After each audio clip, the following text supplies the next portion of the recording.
Tommy, I don't even know where we have to begin today. I feel like we'd be remiss if we don't talk about the biggest news so far of the NFL news cycle outside of the legal tampering period. Let's go to yesterday's major announcement here from Tom Brady announcing that he is unofficially retiring. I mean, he's officially unretiring here, and he will return in 2022 for his 23rd season in the National Football League, returning to the Tampa Bay Buccaneers. And look, man, like I said, not surprised, because you and I have been on this show for the last 2.5 weeks saying, hey, keep an eye on the situation, because in fact, the paperwork has not even been filed with the league office, as we saw with Ali Marpet. His paperwork got filed right away. So Tom Brady coming out of retirement. And look, here's something too I want to kind of pose out there real quick. It surprises me that Tom Brady, who said in an Instagram post that he was retiring from the game, never officially filed the paperwork, he's not getting as much flack from people as Aaron Rodgers has. And Aaron Rodgers flat out said, I will make my decision before free agency. I will make it. I won't drag it out long. And he also inputted that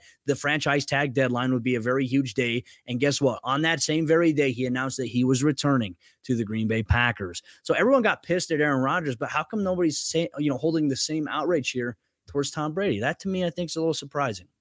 I think it goes back, honestly, the whole COVID thing last year. I think that's what turned so many people off on Aaron Rodgers. And he's going to get this public backlash regardless. Like, Tom Brady, when he went to Tampa Bay, like, he has kind of changed his image from the person who everyone hated up there in New England. All of a sudden, he kind of became, wow, this guy's likable. Like, and people were really conflicted about it. So that's kind of one of the reasons I don't think he's getting the same kind of backlash. Is I think Aaron Rodgers kind of put himself in the spotlight to get a little bit of hate coming at him right now. But like you said, like, this isn't surprising that Tom Brady came back. Like, it had been mentioned several times, especially by you. It's like, until that paperwork is submitted, there's always a chance he comes back. And it was, the timing made sense. Like, at least he waited until after Selection Sunday so we can kind of get the first look at our brackets.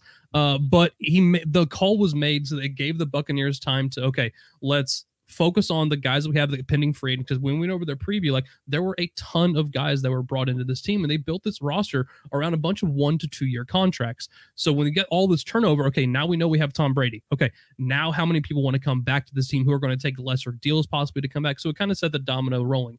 You're not seeing the same situation going on right now in Green Bay when you kind of look like what's going on with Devontae Adams, who's apparently not wanting to play on the franchise tag.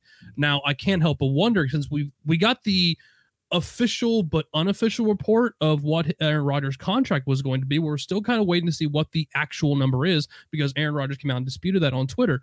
I can't help but wonder if, when that gets figured out, is that going to then impact what Devontae Adams gets? And is that also now holding up the Packers for what they're trying to do in free agency? So I can't look at these two quarterbacks kind of, they're going down two completely different paths and putting their franchises in two completely different situations when the opening day is pretty much starting today.